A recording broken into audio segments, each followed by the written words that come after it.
getting fucked with when they thought they were getting fucked with. Like, it's very strange how at certain times they'll seem to, like, have this whole revolutionary doctrine which is completely antithetical to the culture and civilization and religious tradition that they come from.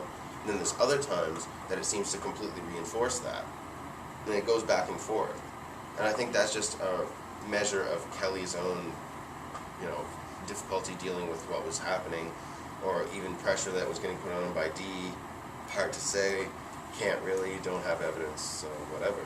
But I think that it goes back and forth. And I think the thing is, people do have to really carefully read. There is a version of this out now that is readable. The one that I have isn't.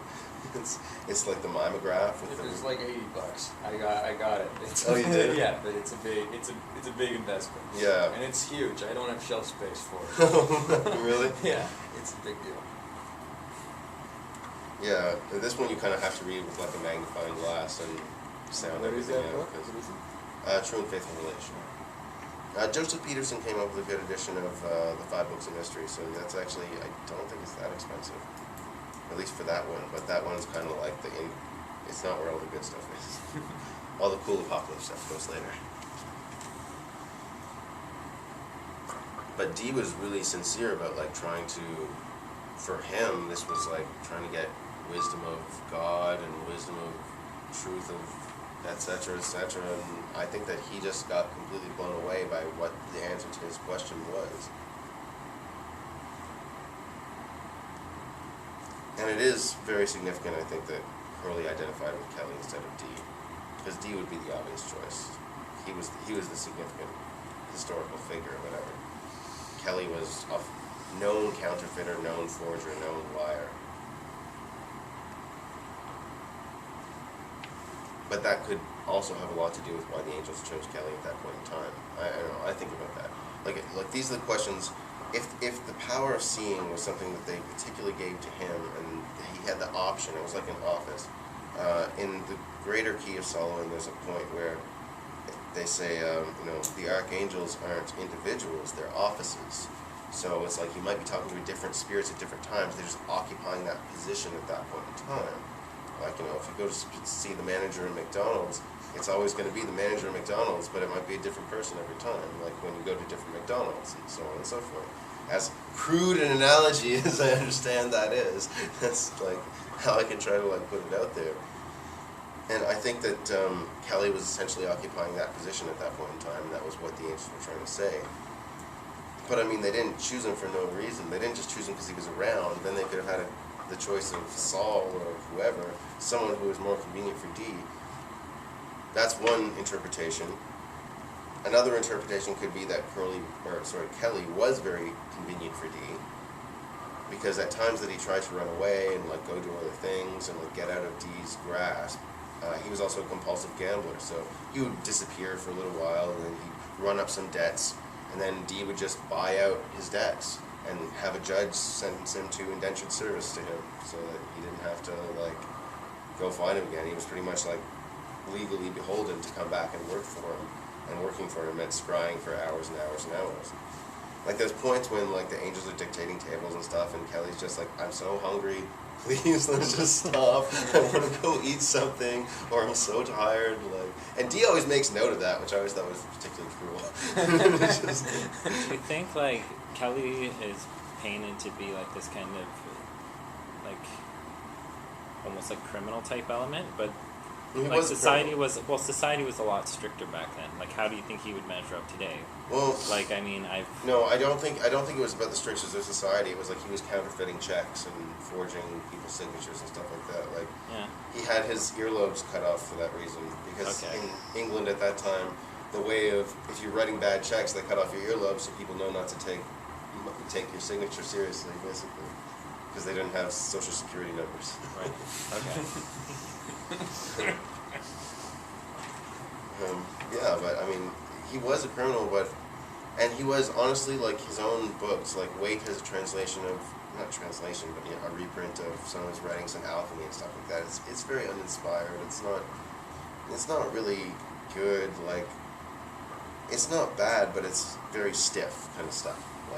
His own work on its own was not really impressive. And everyone says that, and I always doubt what everyone says, but if you actually read it, it's a waste of time.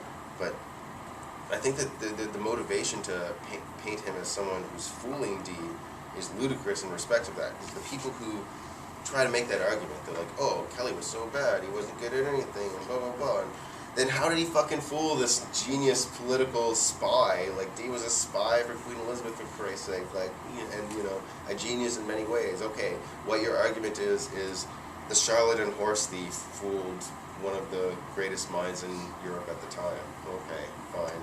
That totally makes sense. But I think the motivation is just to get away from it. And, like, it's interesting to see the reaction the scientific community has to Dee, because they can't get away from him. He's still an important historical figure, but they really don't like to talk about the fact that he was into the angels and shit. That's not a happy making thing. And that he was consistently continued to practice this until the end of his days. So,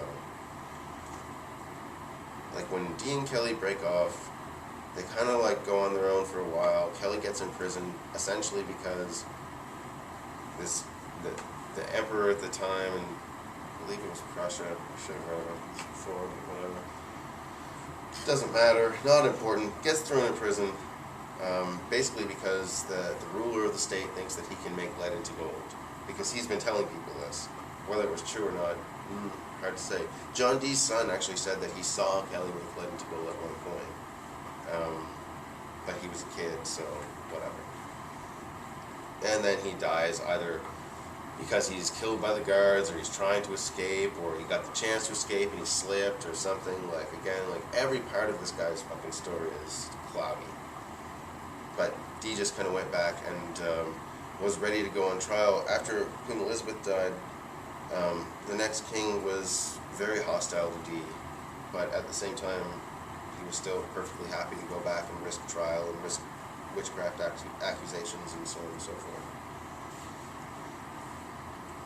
Just because he was certain that his work would stand for itself. Then again, we're not talking about this work, because this is what he tried to hide from everyone. Very likely because he knew what would happen if it got found. I mean, you can't doubt Dee's sincerity in trying to seek what's holy and good and whatnot when you read his stuff. It's just what he came up with was not that.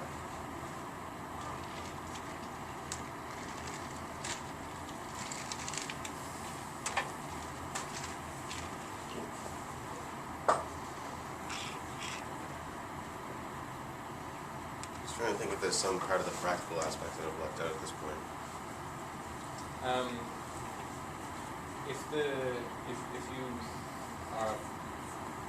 buy into the idea of the tables of the watchtowers being correspondent to the elements, Right. and then are they subdivided into Elements as well, So yeah. is it? Do you think it's the fiery part of fire and the fiery part of earth? Is that the subdivision?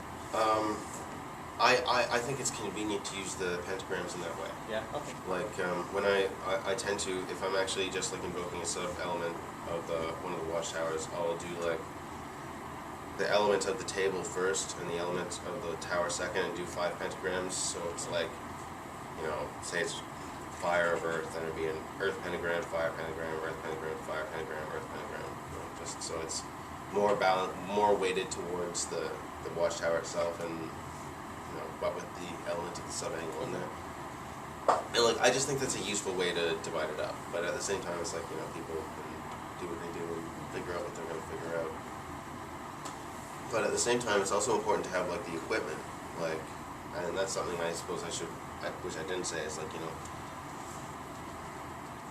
having the cloths, because it's specific in the book that you should have cloths of these particular colors with these particular emblems on them, hanging on the wall and so on and so forth. I don't have that right now, but you know, ideally that's what you have. And you should have images of the watchtowers themselves. And really, like, yeah, like, as with all magical equipment, it's really important to build it yourself and put in the energy and put in the time and so on and so forth. But that's not a reason not to work it. I mean, if in the meantime you just have to